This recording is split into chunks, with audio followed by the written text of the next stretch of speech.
우리 하나님이 함께한 우리 모든 성도님들 위해 풍성한 은혜 내리실 줄 믿습니다. 아멘. 우리 옆에 계신 분들과 한번 인사 같이 나눠보죠. 우리 웃는 미소를 띄우면서 한번 옆에 보시면서 인사 나눠보겠습니다. 잘 되고 있습니다. 기도하면 됩니다. 네, 잘 되고 있습니다. 기도하면 됩니다.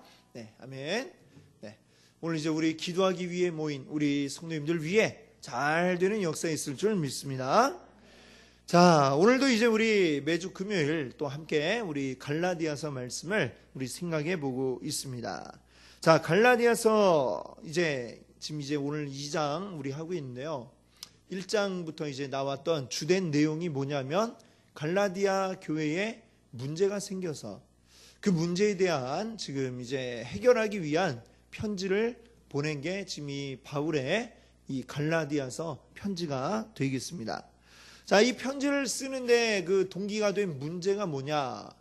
어떤 자들이 이 갈라디아 교회에 오게 되는데 그 어떤 자들은 누구냐면 바로 유대로부터 온 유대인들이고 그들은 유대주의자들입니다. 유대주의자인 그리스도를 믿는 자들. 자, 이 자들은 어떠한 주장을 하고 있느냐? 구원받는데 예수 그리스도를 믿는 믿음 필요하지만 거기에 더하기 율법이 필요하다. 이게 바로 유대주의자들의 주장이었던 것이죠. 왜냐하면 유대인들은 이 율법을 떠나서는 아무것도 해본 적이 없는 사람들입니다. 율법은 그들의 생활입니다. 남자들은 태어나면서부터 8일 만에 할례 받는 걸로 시작해서 일생토록 율법의 틀 안에서 살아가는 사람들이 유대인들이죠. 그들에게 있어서 어쩌면 이 율법은 뗄래야 뗄 수 없는 그런 삶이었는데 그런 삶을 살다가 거기에 예수님을 만나게 되었습니다. 그러면 이제 그들은 생각하기를 이 예수님은 하나님의 아들. 그렇다면 하나님이 주신 율법 더하기 예수 그리스도. 이렇게 그들은 생각을 하였다는 것이죠. 그런데 바울은 그렇게 가르치질 않았습니다. 이 갈라디아라고 하는 지역이 벌써 유대인들이 사는 지역이 아니죠. 이방 지역이고 거기에 물론 유대인으로서 믿는 자들도 있지만 이방인 성도들이 많은 곳입니다. 그 이방인들에게 바울은 한 번도 할례 받아라, 율법을 지켜야 된다 이야기한 적이 없습니다. 바울은 오직 무엇만 전했느냐? 예수 그리스도를 믿는 믿음으로 우리가 구원받는다. 믿음으로 우리가 하나님의 자녀가 된다. 이렇게 이야기를 했지 한 번도 율법 따르세요, 율법 지키세요, 할례 받으세요 이렇게 말한 적이 없었다라고 하는 것이죠. 그래서 바울은 지금 그 유대주의자들이 전한 이야기를 다른 복음이라고 이렇게 이야기합니다. 다른 복음, 사실은 가짜 복음이죠. 다른 복음이라는 건 없다. 이렇게 바울이 1장에서 이야기하고 있습니다. 다른 복음이란 없다. 그것은 가짜 복음이다. 복음같이 생겼는데 다른 걸 주장하면 이거는 거기에 더해져서 더 좋은 것이 되는 게 아니고 그것은 가짜 복음이다라는 게 바로 바울의 이야기입니다. 자, 근데 이 유대주의자들은 갈라디아에 와서 이제 율법을 주장하다 보니까 그 갈라디아 교회 성도들은 어땠겠어요? 바울이 예전에 했던 얘기랑 좀 다른 것 같다. 이렇게 얘기를 했겠죠? 그러니까 그 사람들이 이제는 바울에 대해서도 꼬투리를 잡기 시작했던 겁니다. 바울이 진짜 사도냐? 자, 우리가 생각하는 사도는 바로 예수님의 12제자, 예수님과 함께 예수님으로부터 직접 배웠던 12명의 제자를 사도라고 부르죠. 그러면 어떻게 바울이 사도냐? 예수님 12제자 가운데 한 명이 아닌데 라고 이제 이야기하기 시작했고 그 뒤에 이제 또 이야기한 것은 뭐냐면 자, 바울도 이 사도들의 그 명령체계 아래에 있는 사람이다 라고 이렇게 주장을 했던 것입니다. 자, 바울은 분명히 예루살렘 교회 그리고 예루살렘 교회를 이끌고 있는 그 사도들의 그 명령을 받아야 되는 입장이지 자기 마음대로 할 수 있는 사람이 아니다라고 이렇게 유대주의자들이 주장을 했던 것이죠. 자, 그러니까 지금까지 모든 바울이 해왔던 그 복음을 전했던 게 이게 흔들릴 위기가 된 겁니다. 그래서 여기로부터 이 복음을 지키기 위해서 바울은 우선 다른 복음은 없다라고 이렇게 얘기를 했고요. 그 다음에 그렇게 얘기한 자신이 진짜 사도라는 사실을 이야기하고, 그리고 내가 왜 그 12사도들과 동등한 사도지 그 밑에서 영향을 받고 그들의 명령을 따라야 되는 자가 아니다라고 하는 것을 이제 쭉 설명을 해 나갑니다. 그래서 이제 1장 마지막 부분에 보시면은 1장 마지막에서 이제 왜 그런가에 대해서 하나씩 설명을 해 나가죠. 자기가 먼저는 이제 예수님을 만난 이야기부터 합니다. 다메섹으로 가던 길에 예수 그리스도를 만났고 예수님이 직접 찾아오셔서 나를 사도로 만들어 주셨다. 사도가 된 것은 내가 어떤 다른 사람에 의해서 된 것도 아니고 내가 되고 싶어서 된 것도 아니고 오직 그리스도께서 찾아오셔서 내가 사도 되게 하신 것이다. 그래서 이 사도직이 이게 사람으로부터 온 게 아니라 하나님이 사도 되게 하셨다라는 사실을 이야기하면서 이제 자기는 사도라는 것을 분명히 말하고 있습니다. 그 다음에 나는 왜 이 12명의 예루살렘에 있는 사도들의 영향권 아래에 있지 않은가라는 걸 이제 설명을 하는데, 먼저는 이제 자기가 예수님 만난 후에 어떻게 했는가? 자, 내가 그들에게 영향받을 시간이 없었다라는 걸 이제 계속 이야기합니다. 다메섹에서 예수님을 만난 후로, 그 다음에 그는 어떻게 했냐면요. 1장 17절에 보면은 이제 자기는 그 직후에 바로 아라비아로 갔다가 그 다음에 다시 다메섹으로 갔다. 이렇게 이야기를 하고 있습니다. 그러니까 예수님 만난 후에 예루살렘에 있는 사도들을 만나서 그들의 영향을 받고 그들의 지도를 받을 시간이 아예 없었다. 나는 영향받지 않았다라는 걸 이야기합니다. 그 다음에 18절에 보면 그 후로 3년이 지나고 나서 예루살렘에 한번 갈 기회가 있었는데 이때도 그들의 영향을 내가 받은 게 아니다라는 것을 또 이야기합니다. 그때 예루살렘에 머문 기간이 불과 15일에 불과했고, 그리고 그때 만난 사람도 야고보와 게바는 이제 그 아람어로 반석이라고 하는 뜻이죠. 우리가 베드로는 이제 헬라어로 반석이라고 하는 뜻을 가지고 있는 말이고, 그래서 게바가 곧 이제 베드로입니다. 그리고 이 베드로를 만났는데 그 두 사람만 겨우 잠깐 만났을 뿐이고, 그들을 만났어도 그들에게 내가 지도를 받거나 할 시간적 여유도 없었거니와 그러지도 않았고 그랬다. 이렇게 이야기를 하고 있습니다. 그래서 자기는 이 그리스도의 일을 감당하는데 주님이 나에게 주신 그 사명을 따라서 내가 일해 온 거지, 예루살렘 사도들의 명령을 따라서 그들의 뜻을 따라서 내가 한 게 아니다라는 사실을 이야기합니다.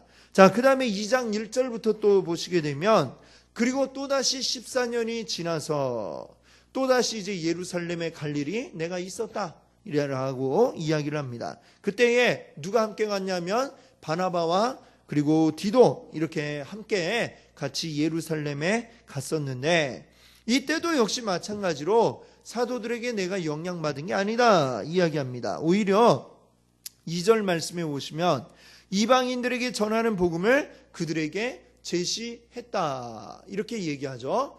영향받은 게 아니라, 사도들에게 내가 배운 게 아니라 오히려 내가 이방인들에게 전했던 그 복음에 대해서 그들에게 알려주었다라고 이렇게 이야기를 하고 있습니다. 그 모든 일들이 이제 바울은 어떻게 일하고 있느냐? 나는 이방인들을 위해서, 그리고 당신들은 이 예루살렘에 있는 사도들은 또한 유대인을 위한 사도로 이렇게 하나님이 쓰게 하셨다라고 합니다. 그 이야기를 이제 8절 9절에서 하고 있죠. 하나님이 바울은 이방인의 사도로, 또 나머지 사도들은 할례받은 유대인을 위한 사도로 사용하셨다라고 이렇게 바울은 적고 있는 것입니다.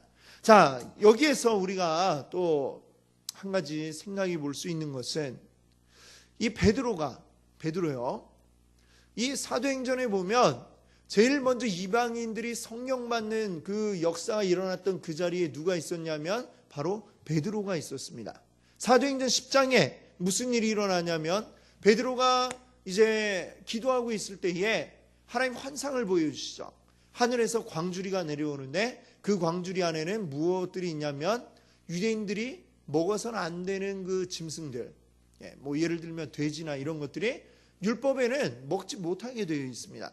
근데 그런 짐승들이 이제 쫙 있는 광주리가 딱 내려오면서 베드로야 이거 먹어라 이러는 거죠. 베드로는 나 한 번도 이런 거 먹어본 적이 없습니다. 정결한 음식만 좀 먹어봤습니다. 이러니까 내가 깨끗하게 했는데 왜 네가 더럽다고 하냐 이런 음성이 들리죠. 그 환상을 3번 연속해서 이제 봅니다. 그러고 나서 이제 띵동 하고 이제 초인종 소리가 딱 들리는데 그때 누가 왔느냐면 이방인 고넬료의 집에서 이 종을 보내서 베드로를 데려오라고 이제 사람이 데리러 온 겁니다. 그 고넬료는 이방인이지만 또 하나님을 알고 있는 자였고 그가 역시 또 기도할 때에 하나님이 저기에 가면 베드로가 있는데 그를 데리고 와라 이 말씀을 듣고 사람을 보냈던 것이죠. 베드로가 딱 생각해 보니까 이 꿈이 이 환상이 아마 이런 의미인가 보다. 이 이방인에게로 가라는 말씀인가 보다 하고 베드로가 갑니다. 가서 이방인들에게 가보니까 이제 고넬료의 집에 많은 이방인들이 모여 있습니다. 그들에게 이제 하나님에 대해서 또 예수 그리스도에 대해서 전했죠. 전했더니 어떤 일이 일어났느냐? 마치 사도행전 2장에 하늘로부터 성령이 내리는 그 역사가 이 제자들에게 있었지 않았습니까? 그때와 똑같은 성령의 역사가 이 이방인들에게도 임하는 것을 그때 보게 됐습니다. 베드로 아주 놀라운 경험을 한 거죠. 와, 이방인도 성령 받네. 우리만 받을 줄 알았더니 이방인도 성령 받는구나. 이걸 그가 알았던 것입니다. 예수님이 애초에 사도행전 1장 8절에 하신 말씀 뭡니까? 오직 성령이 너희에게 임하시면 너희가 권능을 받고 예루살렘과 온 유대와 사마리아와 땅끝까지 이르러 내 증인이 되라 말씀하셨잖아요. 그러면 땅끝까지 가서 복음 전하면 결국 그거는 누구에게까지 전하라는 얘기입니까? 이방인들에게까지도 복음을 전해야 되는데 이들이 아직 그걸 하지 못했습니다. 그러니까 하나님 베드로에게 아예 보여주시는 겁니다. 이방인도 복음 전하면 그들 가운데 믿는 자가 있다. 보여주셨죠. 베드로가 이걸 한번 경험한 역사가 있습니다. 그런데 그 후로 베드로는 어땠습니까? 이방인들에게 적극적으로 나아가는 것이 아니라 여전히 그냥 계속 예루살렘에 머물러 있었다라고 하는 거죠. 이방인을 위한 사도가 되지 못하고 하나님이 어떻게 보면 지금 기회를 주셨는데 그때 한번 보고 깜짝 놀라고 되는구나 한 뒤에 그냥 베드로는 잠잠하게 그러고 있을 수밖에 없었던 것이 좀 굉장히 안타까운 일이죠. 자, 그러나 하나님 또 베드로가 아니더라도 바울을 통해서 또 이방인들이 구원받는 이런 일들을 이루어 가셨던 것입니다. 자, 이제 이 점이 이제 하나의 아쉬운 면인데요. 여기에 더해서 또 다른 안타까움을 이제 느끼는 일이 오늘 이제 말씀 가운데 나오고 있는 것입니다. 자, 오늘 우리가 읽었던 본문 11절부터 이제 보시면 그때가 언제라고 이제 정확히 말하지는 않습니다. 자, 그러나 앞에 언급했던 그 바울이 예루살렘을 이제 찾은 그 이후 그 1장, 2장에 이제 나오는 예루살렘에 갔던 때 그 이후의 일이겠죠. 뒤에 나와 있으니까. 그리고 우리가 이 시기가 언제쯤인가 추측을 해보자면 지금 여기에 우리가 읽은 본문 가운데 바나바 얘기가 나옵니다. 바나바, 바로 바울을 이끌어왔고 함께 일하는 사역자가 되게 이끌어 주었던 사람이고 바나바하고는 1차 전도 여행을 함께 했던 사람입니다. 그런데 2차 전도 여행 갈 때에는 이들이 그만 이제 갈라지게 되죠. 그 이유는 1차 전도 여행 때 함께 동행했던 사람이 있는데 그는 바로 이 바나바의 조카였습니다. 바로 이 바나바의 조카인 마가를 같이 데리고 왔는데 성경에 보면 마가가 좀 부유한 그런 집의 자제였던 것 같아요. 별로 고생을 많이 안 해봐서 이 선교 여행을 딱 떠나니까 굉장히 어려운 일들이 많은 거죠. 그냥 한 걸음 한 걸음 가는 것이 그냥 다 고생이고 괴로웠습니다. 그래갖고 결국엔 중간에서 못 버티고 그냥 도망가 버렸습니다. 집으로 그냥 휙 사라져 버렸죠. 자, 한번 그랬는데 지금 바나바는 또다시 이 마가를 데리고 우리 2차 전도여행 또 가자. 이러니까 바울은 무슨 소리냐, 전에 봤지 않냐, 이번에도 또 데리고 가면 또 그럴 텐데 지금 뭐하러 지금 또 데리고 와서 고생을 하느냐 하면서 이제 그것 때문에 의견 충돌이 생겨갖고 바나바와 바울이 이제 그때부터는 갈라져서 따로따로 사역을 하게 됩니다. 그러니까 지금 바나바가 2차 전도 여행 때부터는 이제 함께 하지 않았거든요. 근데 여기에 이제 말씀해 보면 바나바가 지금 그때 같이 있었던 걸로 보입니다. 그러니까 아마도 시기적으로 우리가 볼 때에 2차 전도 여행 그 이전의 시기겠다라고 하는 것을 우리가 짐작해 볼 수가 있는 것이죠. 자, 그리고 더해서 또 이 베드로와 관련해서 볼 때에 사도행전 15장을 보면 사도행전 15장에는 그 예루살렘 공의회 이야기가 나옵니다. 여기에서 이방인들의 그 구원받는 것에 대해서 이야기를 하고 거기에서 이방인들에게 앞으로 우리가 어떻게 해야 될 건가, 율법을 다 적용하지 말고 사도행전 15장에서 이제 결의한 바로는 4가지를 금지하는 걸로 이제 그 정도만 이방인에게도 지키도록 하자. 그래서 그 4가지 뭐냐면 우상 숭배하지 않는 것, 그리고 음행하지 않는 것, 그 다음에 목 베어 죽인 것을 이제 먹지 않는 것, 그 다음에 피채 먹지 말라. 요 4가지를 이제 지키고 그 외에 뭐 할례 받으라든지 이런 율법을 강요하지 않기로 예루살렘 공의회에서 결의를 합니다. 그럼 지금 이제 이 갈라디아서에 나오는 이야기는 사실 이제 그 내용들에 해당이 되잖아요. 그러니까 이거는 그 공의회가 있기 전이구나 라는 것을 우리가 알 수가 있는 것이죠. 만약 공의회 후라면 이런 일이 문제가 될 수 없는 거니까. 그런데 그 공의회는 언제 열렸냐면 1차 전도 여행을 마치고 와서 예루살렘에 이제 가서 했던 것이 바로 이 1차 예루살렘 공의회입니다. 그러니까 역시 또 이제 시기적으로 하여튼 2차 전도 여행 그 이전의 시기였구나 라고 하는 것을 우리가 알 수가 있는 것이죠. 그러면 아마도 이제 1차 전도 여행 때 이 갈라디아 지역에 전도를 했으니까 그 이후에 1차 전도 여행 중이든지 아니면 끝나고 막바로 오든지 대략 그 정도 시기에 있었던 일일 것으로 우리가 짐작해 볼 수가 있는 것이죠. 자, 그러면 이 문제의 사건이 이제 발생했던 곳은 또 어디인가 보면 11절에 보니까 게바가 안디옥에 이르렀을 때라고 이렇게 이야기하죠. 자, 이 장소가 이제 안디옥이다라는 겁니다. 자, 안디옥인데 근데 이 성경을 보면 안디옥이 많이 나옵니다. 많이 나오는 이유가 안디옥이라는 이름이 붙은 도시가 사실은 굉장히 많았어요.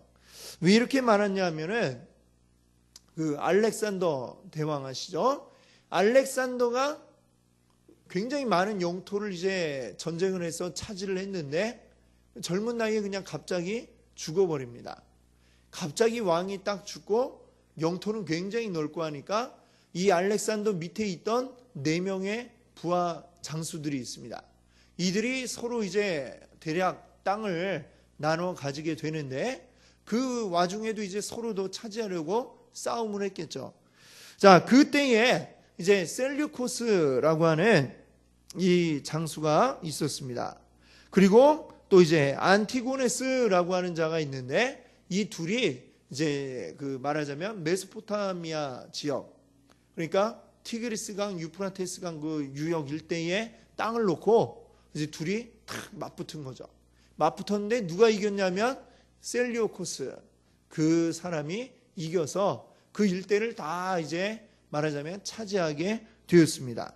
그래서 이 승전을 이제 기념하기 위해서 여러 지역의 이제 도시들을 만드는데 이 소아시아 지역, 특별히 소아시아 지역에 자기 아버지 이름이 안티오쿠스라고 그래요.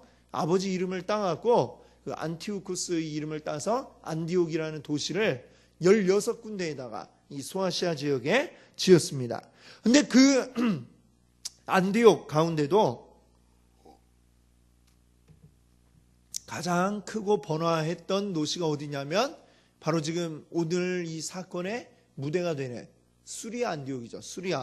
수리아는 유대에서 조금 위로 올라간 그런 지역을 이제 수리아 안디옥이라고 하고, 지금의 말하자면 시리아가 있는 시리아라는 나라 우리 많이 들어봤죠? 그곳이 이제 수리아입니다.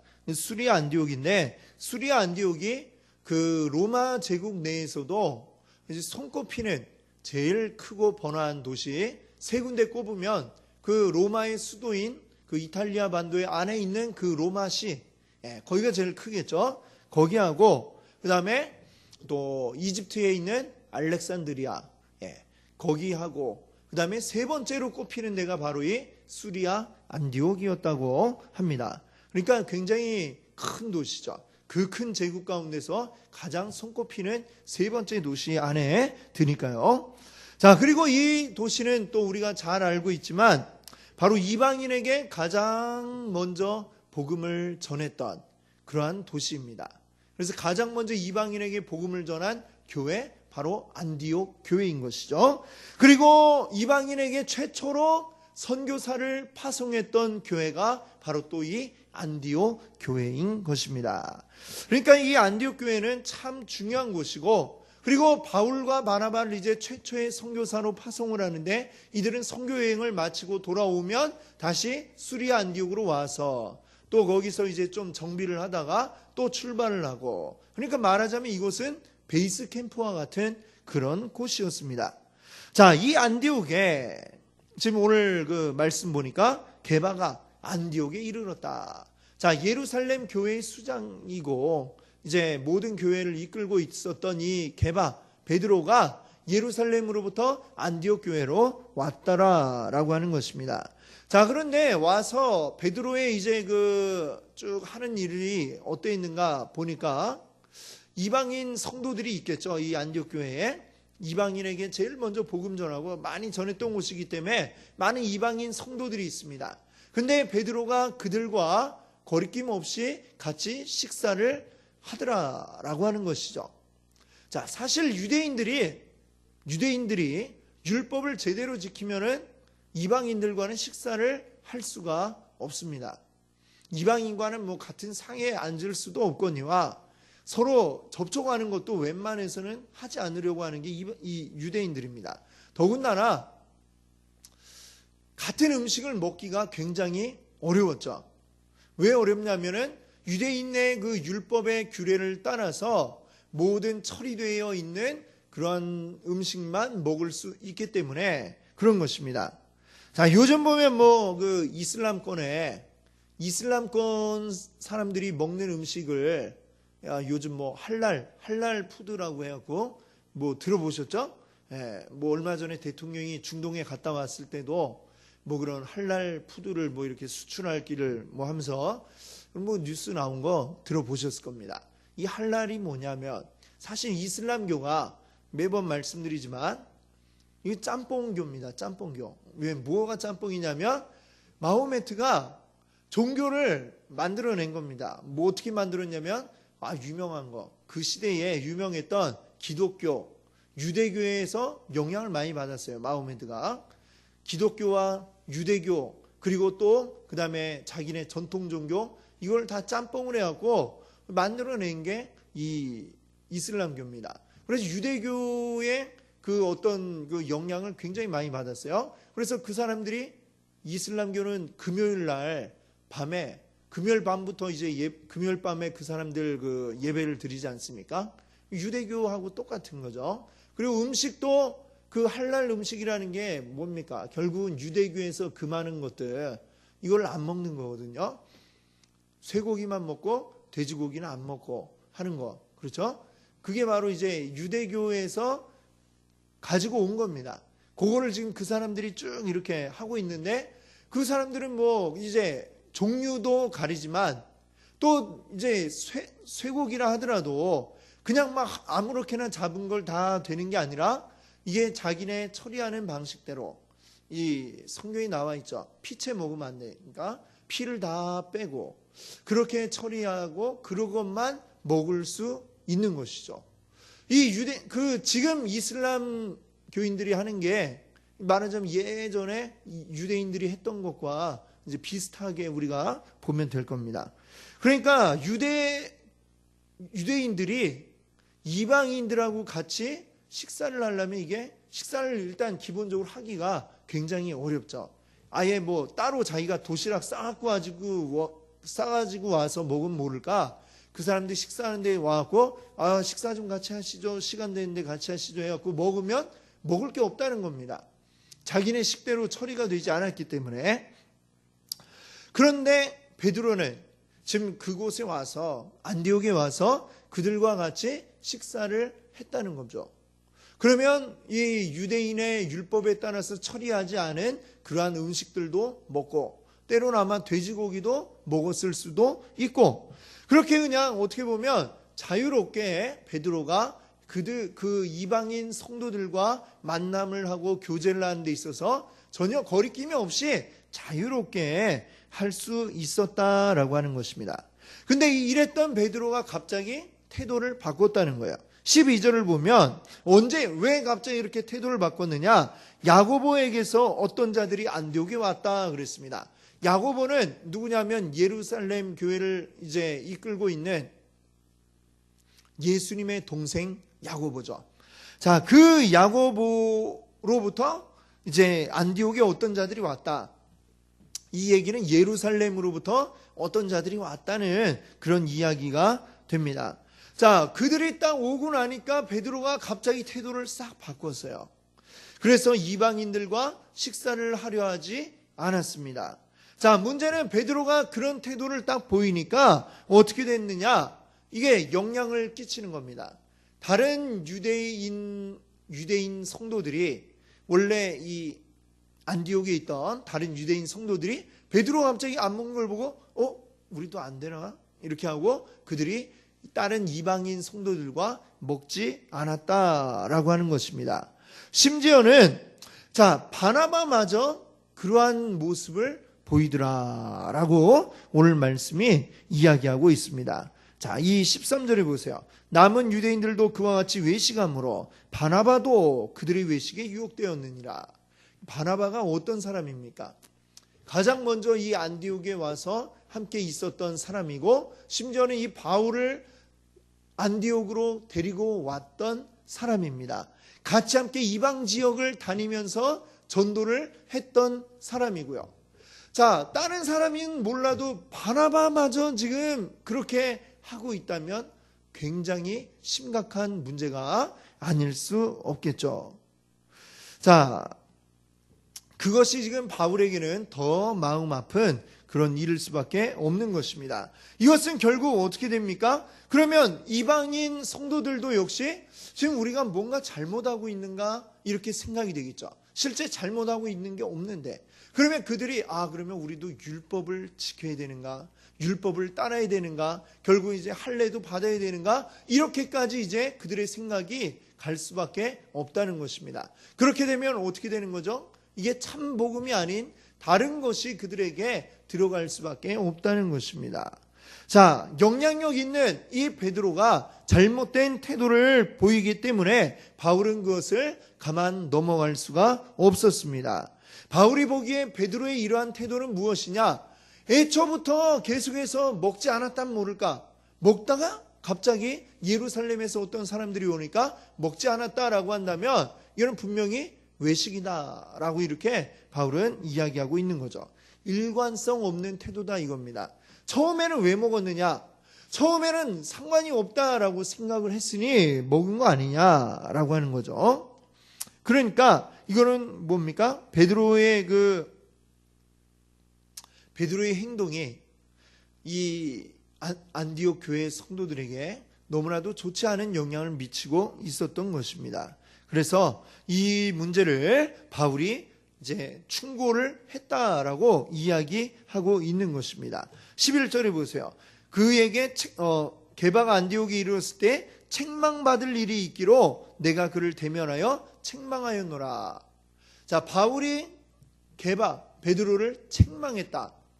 책망한다는 게 뭡니까? 쉽게 얘기하면 혼낸다라는 그런 의미가 되겠죠. 그의 잘못을 꾸짖고 왜 이렇게 합니까? 이거 잘못된 것입니다. 라고 온 교회에 가장 이제 말하자면 제일 이제 위에서 이끌고 있는 게바에게 이렇게 이야기했다는 건 이게 분명히 잘못됐다는 걸 분명하게 알려주고자 했다는 것을 밝히고 있는 것입니다. 자, 베드로가 왜 그랬을까? 우리가 글쎄요, 이게 정확히 베드로가 왜 그랬는지 이유는 여기에 나오고 있지는 않습니다만 우리가 여러 가지로 볼 때에 이방인들과 함께 식사하지 않는 것은 베드로의 진심이 아니었다라는 것을 우리가 알 수 있습니다. 그렇죠? 먼저 처음에 왔을 때 이방인들과 식사하려 했던 것, 그것이 베드로의 진심이었겠죠. 그렇다면 베드로도 역시 아까도 말씀드렸지만 분명 이방인들도 그 성령 받고 변화되는 모습을 봤잖아요. 율법을 따르지 않는 자들도 그렇게 되는 모습을 보았고 경험했고 알고 있었습니다. 그러니까 베드로도 이 안디옥에 왔을 때에 그들과 어떤 그런 율법의 문제에 얽매이지 않고 자유롭게 그들과 교제하고 식사하고 이런 일들을 할 수 있었을 것입니다. 그러나 예루살렘에서 어떤 자들이 오니까 갑작스럽게 태도를 바꾸었다.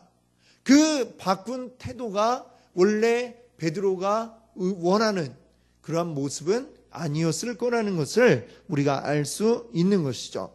베드로는 분명히 자기가 옳다고 여기는 게 먼저 행했던 행동, 이방인들과 식사를 잘 하는 행동이었겠죠. 결국 여기서 이 베드로는 뭡니까? 여러 가지 어떤 상황의 압박에 굴복한 것이다. 우리가 이렇게 생각할 수 있을 것입니다.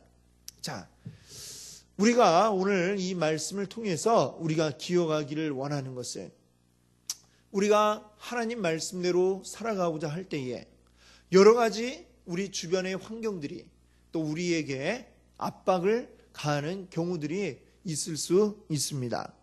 하나님의 말씀을 내 삶의 원칙으로 알고 원칙으로 세워서 살아가고자 하는데 그게 쉽게 되지 않는 여러 가지 상황들이 우리에게 많이 생긴다라고 하는 것이죠. 그럼 그럴 때에 어떻게 해야 되느냐? 사실 그 상황에 타협하고 싶은 마음이 굉장히 우리 마음에 많이 들 때가 있습니다.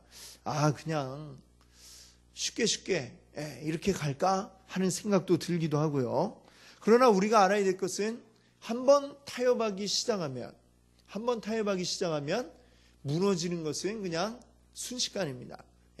하나가 무너지기 시작하면 그냥 나머지는 시간의 차이만 있을 뿐이지 그냥 무너지는 건 기정사실이죠. 애초에 우리가 하나님 말씀대로 살기로 결심했다면 하나님 자녀가 되기로 했다면 모든 일에 있어서 하나님 뜻대로 하기를 우리가 힘써 행해야 할 줄로 믿습니다.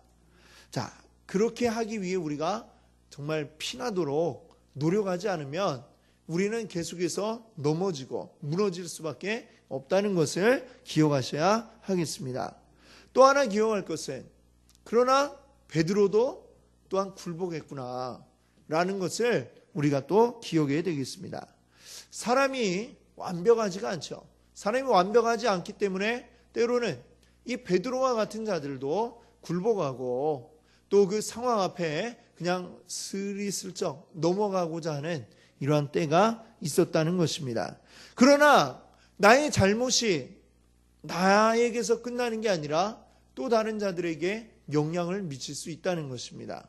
더군다나 베드로처럼 직분이 있고 그리고 더 영향력을 끼치게 되는 입장일수록 더 나의 잘못으로 인해 더 많은 사람들을 잘못된 길로 이끌 수 있다라는 것을 기억해야 되겠습니다. 오늘 특별히 오늘 함께 하신 우리 분들은 다 직분이 있으시고 집사님이시고 권사님이시고 또 이런 직분이 있기 때문에 우리가 늘 주님 앞에 바로 서 있기를 소망하고 우리가 그렇게 바로 설 수 있도록 힘써야 할 줄로 믿습니다.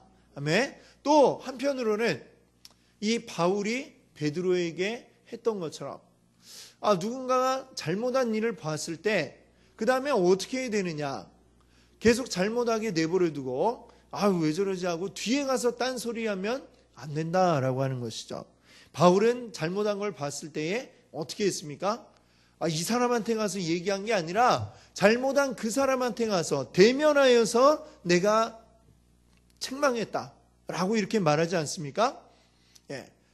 누구 잘못한 사람이 A다. 근데 B한테 얘기하는 건 아무 소용이 없습니다. 그건 그냥 이야기거리밖에 되지 않는 것이죠. 잘못한 사람이 있으면 그에게 조용히 가서 그의 잘못한 것을 알려주고, 누구라도 잘못할 수 있는 것이기 때문에 그에게 알려주고 권면함으로써 그가 다시금 잘못해서 돌아올 수 있도록, 잘못한 걸 또 주님 앞에 회개할 수 있도록 이렇게 우리가 서로 돕는 것이 중요합니다. 누구라도 잘못했을 때에는 서로 그냥 비난하는 것이 아니라, 비난이 아니라 권면하는 것이죠. 이런 것에 대해서 잘 할 수 있도록 알려주고, 지금 혹시 깨닫지 못하고 있다면 그걸 깨달을 수 있게 해주고, 그런 권면이 우리에게 필요합니다. 내가 잘못했을 때는 누군가 또 나에게 해줄 수 있고, 누군가 잘못했을 때는 내가 또 해줄 수 있고, 서로가 이 권면은 사랑으로, 주님이 주시는 그 사랑 안에서 우리가 권면할 때에 사랑이 있으면 이게 비난이 되지 않고 온전한 권면이 될 줄로 믿습니다. 그래서 우리가 사랑의 권면으로 서로 붙잡아주고 또 힘이 되어서 함께 아름다운 하나님의 공동체를 이루어 나갈 수 있기를 바랍니다. 아멘. 함께 같이 기도합니다. 할렐루야. 주님 감사합니다. 오늘 이 시간 또 주님 앞에 또 귀한 말씀 나와 듣게 해주시니 감사드립니다. 참 오늘